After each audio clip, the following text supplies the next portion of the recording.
जय हिंद दोस्तों, आपका हार्दिक स्वागत है आपका अपने चैनल दयालपुर में। आपके लिए लेकर आए हैं दोस्तों करंट अफेयर के कुछ मोस्ट इंपॉर्टेंट क्वेश्चन। और दोस्तों चैनल पर पहली बार आए हो तो दोस्तों चैनल को सब्सक्राइब कर लें, बेल आइकन प्रेस कर लें ताकि आने वाली क्लास का नोटिफिकेशन मिले आपको सबसे पहले। और दोस्तों क्लास अच्छी लगे तो अपने दोस्तों में जरूर शेयर करें। और इससे पहले ही क्लास आपने ना देखी हो तो हमारे प्लेलिस्ट से जाकर इससे पहले ही क्लास देख सकते हैं। और दोस्तों हमारे चैनल पर आपको सुबह 6 बजे करंट अफेयर के टॉप 15 क्वेश्चन मिल जाया करेंगे। और दोस्तों शाम 5:30 बजे आपको हमारे चैनल पर हिंदी के टॉप 15 क्वेश्चन मिल जाया करेंगे। और दोस्तों आपको हमारे पीडीएफ डाउनलोड करनी हो तो हमारे टेलीग्राम चैनल को ज्वाइन कर सकते हैं, वहां से जाकर आप पीडीएफ डाउनलोड कर सकते हैं। चलते हैं दोस्तों आज की क्लास के पहले प्रश्न की तरफ। जैसे कि दोस्तों आज की क्लास का पहला प्रश्न है, पहले मिलेटिस स्मार्ट न्यूट्रीवल फूड कनेक्ट लेवल में मुख्य अतिथि कौन है? तो दोस्तों इसमें मुख्य अतिथि हैं डॉक्टर पीयूष गोयल। डॉक्टर पीयूष गोयल इसमें मुख्य अतिथि हैं। तो दोस्तों इसका राइट आंसर हो जाएगा ऑप्शन नंबर सी। अब चलते हैं दोस्तों व्याख्या की तरफ। जैसे कि दोस्तों व्याख्या है, बाजार के निर्यात को बढ़ावा देने के लिए सरकार नई दिल्ली में एक दिवसीय बाजार स्मार्ट पोषक खाद्य कनेक्ट लेवल आयोजित कर रही है। केंद्रीय वाणिज्य और उद्योग मंत्री पीयूष गोयल कनेक्ट लेवल में मुख्य अतिथि होंगे। अपनी तरह के पहले बाजार कनेक्ट लेवल में सरकार 30 संभावित आयातक देशों और भारत के 21 बाजार उत्पादक राज्यों पर ई कनेक्ट लॉग जारी करेगी। तो दोस्तों ये व्याख्या हुई। और दोस्तों पीयूष गोयल जो हैं यह केंद्रीय वाणिज्य मंत्री और उद्योग मंत्री हैं, यह भी आप नोट कर लें। अब चलते हैं दोस्तों अगले प्रश्न की तरफ। जैसे कि दोस्तों अगला प्रश्न है, अंतर्राष्ट्रीय चीता दिवस प्रतिवर्ष कब मनाया जाता है? तो दोस्तों अंतर्राष्ट्रीय चीता दिवस प्रतिवर्ष कब मनाया जाता है? तो दोस्तों यह मनाया जाता है 4 दिसंबर को। यह 4 दिसंबर को मनाया जाता है। तो दोस्तों इसका right answer option number B हो जाएगा। अब चलते हैं व्याख्या की तरफ। जैसे कि दोस्तों व्याख्या है, 2010 में हर साल 4 दिसंबर को अंतर्राष्ट्रीय चीता दिवस मनाया जाता है। डॉक्टर लॉरी मार्क ने उस दिन को ख़याम की याद में अंतर्राष्ट्रीय चीता दिवस के रूप में नामित किया।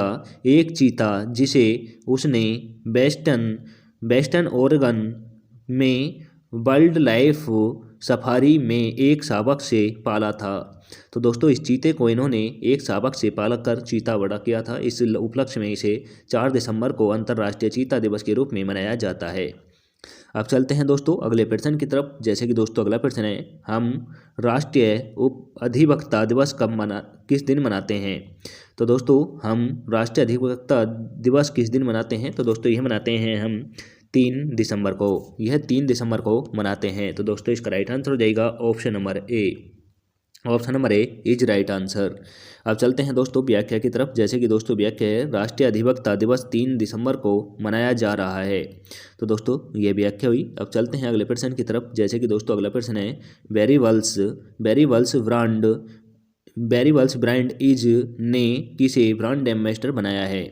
तो दोस्तों यह किसे ब्रांड एम्बेसडर बनाया है? यह बनाया है दोस्तों विराट कोहली को बेरीवल्स ब्रांड इज ने अपना ब्रांड एम्बेसडर बनाया है। तो दोस्तों इसका राइट आंसर हो जाता है ऑप्शन नंबर ए।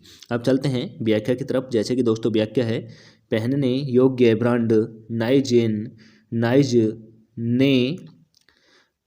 नाइज ने शुक्रवार को कहा कि उसने क्रिकेट विराट कोहली को स्मार्ट वॉच के लिए ब्रांड एम्बेसडर बनाया है। तो दोस्तों यह व्याख्या हुई। अब चलते हैं अगले प्रश्न की तरफ। जैसे कि दोस्तों अगला प्रश्न है, कौन सा शहर 2022 में भारतीय नौसेना दिवस समारोह की मेजबानी करेगा? तो दोस्तों कौन सा शहर भारतीय नौसेना दिवस के अवसर पर मेजबानी करेगा? तो दोस्तों यह करेगा विशाखापट्टनम। यह विशाखापट्टनम करेगा। तो दोस्तों इसका राइट आंसर हो जाएगा ऑप्शन नंबर डी। अब चलते हैं व्याख्या की तरफ। जैसे कि दोस्तों व्याख्या है, हर साल 4 दिसंबर को भारतीय नौसेना भारत पाक युद्ध के दौरान पाकिस्तान के खिलाफ ऑपरेशन ट्राइडेंट की शुरुआत की याद में मनाती है। भारतीय नौसेना ने 4 से 5 दिसंबर 1971 को रात्रिकालीन हड़ताल का आयोजन किया। इस वर्ष पहली बार इस विशेष अवसर का समारोह दिल्ली की राजधानी नई दिल्ली के बाहर आयोजित किया जा रहा है, क्योंकि राज्य में MCD चुनाव आयोग से हो रहे हैं। हमारी माननीय राष्ट्रपति द्रौपदी मुर्मू विशाखापट्टनम संचालित प्रदर्शन के लिए सम्मानित अतिथि होंगी। तो दोस्तों इसकी जो मुख्य अतिथि होंगी वह हमारे देश की राष्ट्रपति द्रौपदी मुर्मू होंगी, यह जरूर नोट कर लें। अब चलते हैं दोस्तों अगले प्रश्न की तरफ। जैसे कि दोस्तों अगला प्रश्न है, विजय हजारे ट्रॉफी में सौराष्ट्र ने महाराष्ट्र को डैश विकेट से हराया। तो दोस्तों सौराष्ट्र ने महाराष्ट्र को 5 विकेट से हराया था। तो दोस्तों इसका राइट आंसर हो जाएगा option number A. Option number A is right answer. अब चलते हैं दोस्तों व्याख्या की तरफ। जैसे कि दोस्तों व्याख्या है, विजय हजारे ट्रॉफी फाइनल में सौराष्ट्र ने महाराष्ट्र को 5 विकेट से हराया। तो दोस्तों ये व्याख्या हुई। अब चलते हैं अगले प्रश्न की तरफ। जैसे कि दोस्तों अगला प्रश्न है, ऑस्ट्रेलिया के सुपर स्टार ऑफ STIS के लिए कितने भारतीय मूल की महिला वैज्ञानिकों का चयन किया गया है। तो दोस्तों यह कितनी किया गया है, यह किया गया है दोस्तों 3 भारतीय मूल की महिलाओं को। तो दोस्तों इसका राइट आंसर हो जाएगा ऑप्शन नंबर सी। अब चलते हैं व्याख्या की तरफ। जैसे कि दोस्तों व्याख्या है, 60 वैज्ञानिकों, प्रौद्योगिकी वादों, इंजीनियरों और गणितज्ञों में 3 भारतीय मूल की महिलाएं हैं जिन्हें ऑस्ट्रेलिया के STIM के सुपरस्टार के रूप में चुना गया है। इस साल STIM के सुपरस्टार के रूप में पहचानने जाने वालों में 3 भारतीय मूल की महिलाएं शामिल हैं। तो दोस्तों इनके 3 महिलाओं के नाम हैं नीलिमा कडियाला और दोस्तों डॉक्टर एना बाबूरानी और दोस्तों डॉक्टर इंद्राणी मुखर्जी, ये तीनों हैं। तो दोस्तों इन तीनों नाम को जरूर नोट कर लें, ये वेरी इंपॉर्टेंट हो जाएंगे। अब चलते हैं दोस्तों अगले प्रश्न की तरफ। जैसे कि दोस्तों अगला प्रश्न है, नए राजस्व सचिव के रूप में किसे नियुक्त किया गया है। तो दोस्तों नए राजस्व सचिव के रूप में संजय मल्होत्रा को नियुक्त किया गया है। तो दोस्तों इसका राइट आंसर हो जाएगा option number D. Option number D is right answer. अब चलते हैं व्याख्या की तरफ। जैसे कि दोस्तों व्याख्या है, संजय मल्होत्रा को नया राजस्व सचिव नियुक्त किया गया है। तो दोस्तों नया राजस्व सचिव संजय मल्होत्रा को नियुक्त किया गया है, यह जरूर नोट कर लें। अब चलते हैं अगले प्रश्न की तरफ। जैसे कि दोस्तों अगला प्रश्न है, तीसरा नेत्रहीन T20 क्रिकेट विश्व कप 2022 किस देश में आयोजित किया जाएगा। तो दोस्तों नेत्रहीनों का तीसरा जो T20 वर्ल्ड कप है यह भारत में आयोजित किया जाएगा। तो दोस्तों इसका राइट आंसर हो जाएगा option number A. Option number A is right answer. अब चलते हैं व्याख्या की तरफ। जैसे कि दोस्तों व्याख्या है, तीसरा blind T20 cricket world cup 2022 Bharat में होना है। तो दोस्तों ये व्याख्या हुई। अब चलते हैं अगले प्रश्न की तरफ। जैसे कि दोस्तों अगला प्रश्न है, पहला राष्ट्रीय तटीय सुरक्षा सम्मेलन 2022 किस शहर में आयोजित हुआ।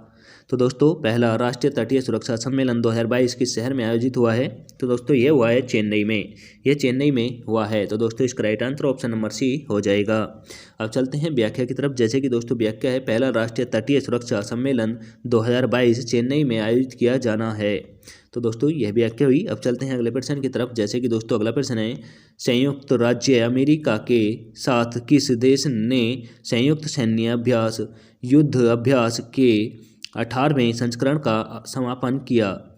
तो दोस्तों संयुक्त राज्य अमेरिका के साथ किस देश ने संयुक्त सैन्य अभ्यास युद्ध अभ्यास के 18वें संस्करण का समापन किया। तो दोस्तों यह किया है भारत ने, यह भारत ने किया है। तो दोस्तों इसका राइट आंसर हो जाएगा option number B. Option number B is right answer. और दोस्तों ये सैन्य अभ्यास भारत और संयुक्त राज्य अमेरिका के बीच हुआ है, यह भी नोट कर लें।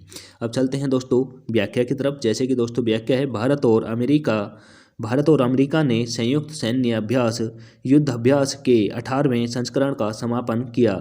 तो दोस्तों ये व्याख्या हुई। अब चलते हैं अगले प्रश्न की तरफ। जैसे कि दोस्तों अगला प्रश्न है, किस राज्य में विकलांग व्यक्तियों की मासिक पेंशन राशि बढ़ा दी गई है। तो दोस्तों किस राज्य में विकलांग व्यक्तियों की मासिक पेंशन में बढ़ोतरी हुई है।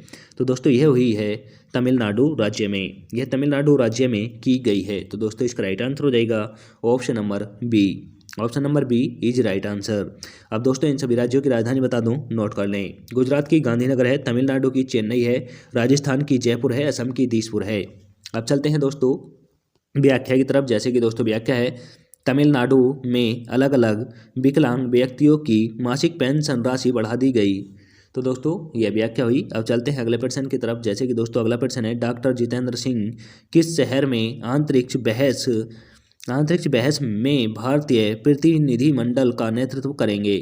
तो दोस्तों यह करेंगे अबू धाबी में, यह अबू धाबी में करेंगे। तो दोस्तों इसका राइट आंसर हो जाएगा option number D. Option number D is right answer. और दोस्तों जितेंद्र सिंह जो हैं ये भारत के रहने वाले हैं, यह भी आप नोट कर लें। अब चलते हैं अगले प्रश्न की ओर। जैसे कि दोस्तों अगला प्रश्न है, व्याख्या है दोस्तों, doctor Jitendra Singh Abu Dhabi अंतरिक्ष बहस में भारतीय प्रतिनिधि मंडल का नेतृत्व करेंगे। तो दोस्तों ये भारतीय प्रतिनिधि मंडल का अबू धाबी में जो अंतरिक्ष की बहस होगी उसमें प्रतिनिधित्व करने वाले हैं। अब चलते हैं अगले प्रश्न की तरफ। जैसे कि दोस्तों अगला प्रश्न है, ग्लोबल बैंकिंग समिट में किस बैंक ने bankers of the year award जीता है? तो दोस्तों किस बैंक ने यह अवार्ड जीता है? तो दोस्तों यह जीता है कैनरा बैंक ने। कैनरा बैंक ने ग्लोबल बैंकिंग समिट में banking of the year award जीता है। तो दोस्तों इसका राइट आंसर हो जाएगा option number C. Option number C is right answer. अब चलते हैं दोस्तों व्याख्या की तरफ। जैसे कि दोस्तों व्याख्या है, कैनरा बैंक ने ग्लोबल बैंकिंग समिट में workers bank of the year award जीता है। तो दोस्तों ये व्याख्या हुई। अब चलते हैं अगले प्रश्न की तरफ। जैसे कि दोस्तों अगला प्रश्न है, भारत ने किस महीने के लिए संयुक्त राष्ट्र सुरक्षा परिषद की अध्यक्षता ग्रहण की? तो दोस्तों भारत ने किस महीने के लिए संयुक्त राष्ट्र सुरक्षा अध्यक्षता ग्रहण की है, परिषद की अध्यक्षता ग्रहण की है? तो दोस्तों यह की है दोस्तों दिसंबर महीने के लिए, यह दिसंबर महीने के लिए की है। तो दोस्तों इसका राइट आंसर हो जाएगा option number D. Option number D is right answer. अब चलते हैं दोस्तों व्याख्या की तरफ। जैसे कि दोस्तों व्याख्या है, भारत ने दिसंबर महीने के लिए संयुक्त राष्ट्र सुरक्षा परिषद की अध्यक्षता ग्रहण की है। तो दोस्तों यह आप जरूर नोट कर लें, यह भी इम्पोर्टेंट जानकारी है। अब चलते हैं अगले प्रश्न की तरफ। जैसे कि दोस्तों अगला प्रश्न है, स्वास्थ्य सेवा वितरण के लिए पहले ड्रोन स्टेशन का उद्घाटन किस राज्य में किया जाएगा? तो दोस्तों पहला ड्रोन स्टेशन का उद्घाटन किस राज्य में किया जाएगा? तो दोस्तों यह किया जाएगा मेघालय में, यह मेघालय में किया जाएगा। तो दोस्तों इसका राइट आंसर हो जाएगा option number B. Option number B is right answer. अब दोस्तों इन सभी राज्यों की राजधानी बता दूं, नोट कर लें। राजस्थान की जयपुर है, मेघालय की शिलोंग है, असम की दिसपुर है, उड़ीसा की भुवनेश्वर है। अब चलते हैं दोस्तों व्याख्या की तरफ। जैसे कि दोस्तों व्याख्या है, मेघालय स्वास्थ्य सेवा वितरण के लिए पहले ड्रोन स्टेशन का उद्घाटन करेगा। तो दोस्तों ये व्याख्या हुई। अब चलते हैं अगले प्रश्न की तरफ। जैसे कि दोस्तों अगला प्रश्न है, राष्ट्रीय सांख्यिकी आयोग के अध्यक्ष के रूप में किसे नामित किया गया है? तो दोस्तों राष्ट्रीय सांख्यिकी आयोग के अध्यक्ष के रूप में किसे नामित किया गया है? तो दोस्तों ये किया गया है राजीव लक्ष्मण करांदीकर को, राजीव लक्ष्मण करांदीकर को किया गया है। तो दोस्तों इसका राइट आंसर हो जाएगा option number C. Option number C is right answer. अब चलते हैं दोस्तों व्याख्या की तरफ। जैसे कि दोस्तों व्याख्या है, राजीव लक्ष्मण करांदीकर को राष्ट्रीय सांख्यिकी आयोग के अध्यक्ष के रूप में नामित किया गया है। तो दोस्तों ये व्याख्या हुई। अब चलते हैं आज की क्लास के लास्ट क्वेश्चन की तरफ। जैसे कि दोस्तों आज की क्लास का लास्ट क्वेश्चन है, विश्व मृदा दिवस हर साल किस तारीख को मनाया जाता है? तो दोस्तों विश्व मृदा दिवस हर साल किस तारीख को मनाया जाता है? तो दोस्तों ये मनाया जाता है 5 दिसंबर को, ये 5 दिसंबर को मनाया जाता है। तो दोस्तों इसका राइट आंसर हो जाएगा option number C. Option number C is right answer. अब चलते हैं दोस्तों व्याख्या की तरफ। जैसे कि दोस्तों व्याख्या है, विश्व मृदा दिवस हर साल 5 दिसंबर को मनाया जाता है। तो दोस्तों यह आप जरूर नोट कर लें, यह काफ़ी एग्जामों में देखने को मिलता है। और दोस्तों इसी के साथ आज की क्लास समाप्त होती है। आपको क्लास कैसी लगी कमेंट करके जरूर बताएं। और दोस्तों क्लास अच्छी लगी हो तो अपने दोस्तों में जरूर शेयर करें। चैनल पर पहली बार आए हो तो दोस्तों चैनल को सब्सक्राइब कर लें, बेल आइकन प्रेस कर लें ताकि आने वाली क्लास का नोटिफिकेशन मिले आपको सबसे पहले। और दोस्तों हमारे टेलीग्राम चैनल का लिंक आपको डिस्क्रिप्शन में दे दिया जाएगा, वहाँ से जाकर आप PDF डाउनलोड कर सकते हैं। मिलते हैं दोस्तों नेक्स्ट क्लास के साथ। जय हिंद, वंदे मातरम।